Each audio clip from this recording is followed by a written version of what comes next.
Good morning, students. How are you? I hope you are enjoying these e-contents. By the way, I am HP Shrimal, Assistant Professor of English, Government College, Mangrana. We carry on Ode to the West Wind, an ode written by P.B. Shelley. We have read the first stanza and seen the power of the West Wind on Earth. Today we are going to take up the next stanza, that is the second stanza, and we will see the power of the wind in the sky. Dear students, you see in this stanza, the poet describes how the west wind destroys clouds in the sky. The poet says, "Thou on whose stream, mid the steep sky's commotion, loose clouds like earth's decaying leaves are shed." Now see, here the poet uses the imagery of a river because the poem was written near the river Arno, and the poet he physically saw that when the storm was there, the dead leaves were floating on the surface of the river in the water.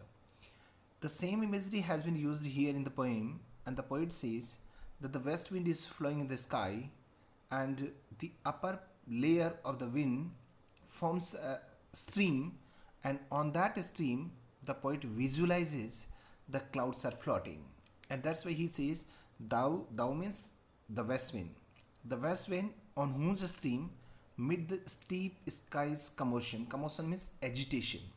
The poet says that there is agitation, tempest in the sky, and amid that tempest, at a height in the sky, loose clouds like earth's decaying leaves are shed.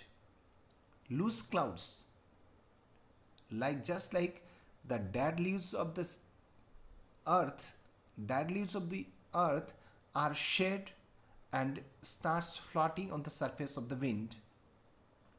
These decaying, here the phrase decaying leaves. This phrase has been used for the clouds, decaying leaves of the sky, right? Now, shook from the tangled boughs of heaven and ocean. To understand this line, we just see this picture. Shelley visualizes that there is a tree of heaven and ocean, and this tree has its roots in the ocean, and branches are spread in the sky, and the leaves of that tree are clouds. You can see that this is a tree. The roots of this tree are in this ocean, and leaves are scattered in the sky, and the leaves, you see, that is the clouds are the leaves of that tree. When the west wind starts blowing, this tree is shook, and it starts trembling because of the shaking of the tree. Because of the shaking of this tree, clouds starts floating on the surface of the wind. Now see, now once again come back to the poem. The poet says, loose clouds like earth's decaying leaves are shed, shook from the tangled means entwined, boughs means branches, of heaven and ocean. The poet says that there is a mythological tree, and this mythological tree has its roots in the ocean and branches in the sky, and the leaves of that mythological tree are clouds, and when the west wind starts blowing in the sky, this tree is shaken, it starts trembling, and because of the shaking of the tree, because of the trembling of the tree, it shades its leaves, that is clouds. Clouds, after coming off the tree, starts floating on the surface of the wind. Have you got the point? Thou on whose stream mid the steep sky's commotion, loose clouds like earth's decaying leaves are shed.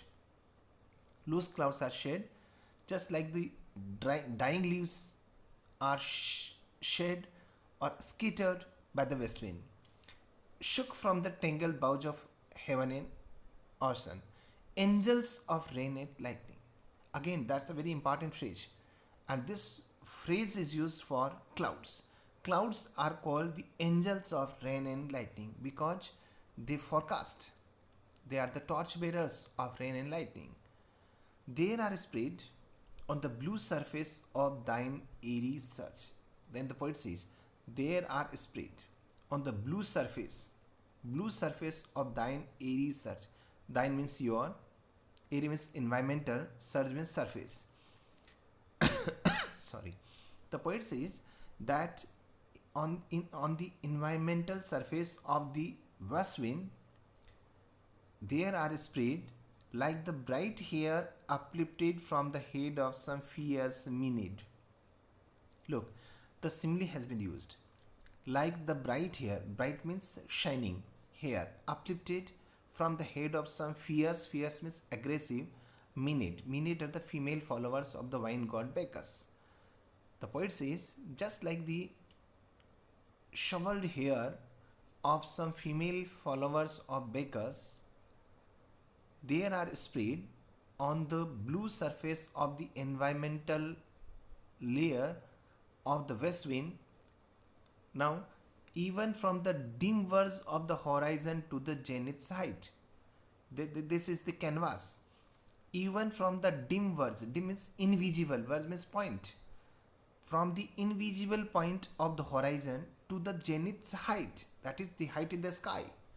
From the invisible point of the horizon to the height in the sky, across the globe, there are spread the locks of the approaching storm. Again, this phrase has been used for the clouds. The poet says that the clouds are scattered from the invisible point of the horizon to the height in the sky. And these scattered clouds are compared with the bright hair uplifted from the head of some aggressive female follower of Bacchus. Now, thou dirge of the dying year. The west wind sings the death song of the dying year. Why? Because it is the last season of the year, and after the wind, after the west wind, after autumn, autumn is the last month, last season of the year, and after autumn the new year comes, and therefore with autumn the year dies, and therefore autumn is singing the death song of the year. To which this closing night means growing night, for which this growing night, the night which is falling, will be the dome of a vast sepulchre, and this growing night will form the dome of a vast means huge sepulchre, grave, vaulted with all thy congregated might. Vaulted means filled with all thy means your, congregated means collected, might means power of vapors. The poet says that the west wind is singing the death song of the year because autumn is the last season of the year, and with autumn the year comes to an end. And for that, this night which is falling or which is growing will form the dome for that huge grave, and this grave will be filled with all the assembled power of vapors from whose solid atmosphere, that is from the solid atmosphere of vapors. Again, Shelley is using here a scientific imagery. Because of the condensation of vapors, we'll get black rain. What do we get? Black rain, and fire and hell will burst. We'll get black rain, fire, hell, etc. over here. And that's why he appeals to the west wind to hear his prayer. Is it okay? Now see, the literary devices used in this stanza. You see, in the very second line, we find a simile. The poet compares loose clouds with earth's decaying leaves. The use of like is quite clear here. And in the um, sixth line you find, like the bright hair uplifted from the head of some fierce minute. The scattering of the clouds on the surface of the west wind is again compared with the hair of some aggressive female follower of Bacchus. That's why it's an example of simile. In the Now we see transferred epithet black rain. We all know that rain cannot be black. Black are the clouds. Black are the clouds which bring rain to us. And the adjective which should have been used for clouds is here used for rain. That's why it's an example of transferred epithet. This is all for today. We will analyze once again this stanza in the next class. Thank you.